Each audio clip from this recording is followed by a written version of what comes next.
Hello, this is Ilan Awerbuch, and welcome to Mortgage Watch for Thursday, March 4th, 2010. This week I'm going to talk about the sorry state of mortgage lending. If you've been involved in a refinance or a purchase loan recently, or you know someone who has, you know what I'm about to say. For anyone who hasn't, trust me, it's ugly out there. It's really ugly out there. In previous weeks we looked at foolish lending programs that were created and sold by Wall Street.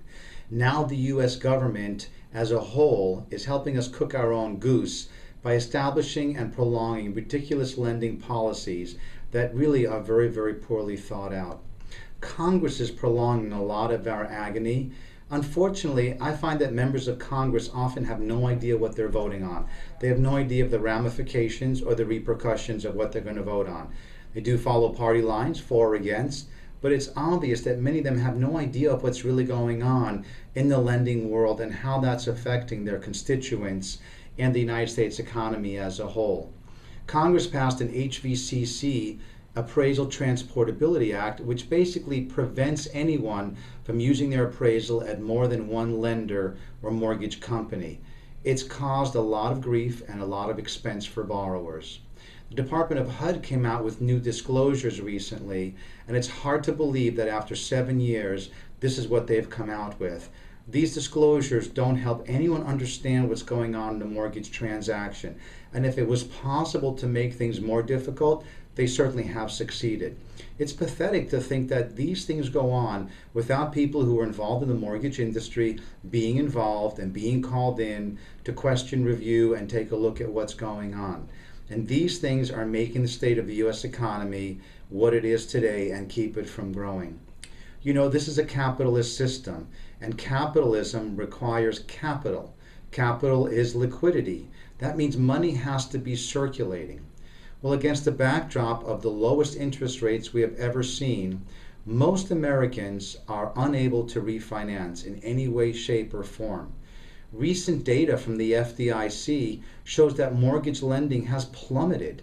It has taken its lowest drop in probably 65 years or more. The reasons for that are several, but they all boil down to the same thing. Now, in some cases, we have lack of equity. That means that people's homes, their value of homes has gone down. So it's a little bit harder to refinance when the loan to value, the percentage of the house that's being loaned against, has gone up in some cases to 90 or 95%. But that's only true in some of the cases, not in a lot or most of the cases. In other cases, we have income documentation issues. I know much has been made of these low doc loans and how they were horrible, but low documentation loans are not horrible. The implementation of low documentation loans at 100% loan to value, now that's a problem. We have many borrowers with excellent credit histories, making payments with strong assets, who have and are not able to adequately prove their income documentation. But if their payment record is perfect, they're not taking cash out. They're looking to do a rate and term refinance. That means lowering their interest rate. Why would we not help them lower their interest rate? If they have more money available, that'll be more money that will go through the economy and circulate around. That is what capitalism is. Again, someone's paying at 6% or higher. Why don't we just offer them a 5% loan? The government is already manipulating the market by having the Federal Reserve buy up lots of mortgage securities. That's keeping interest rates low. But if only a fraction of eligible homeowners can qualify or are bothering to refinance, how effective is this program?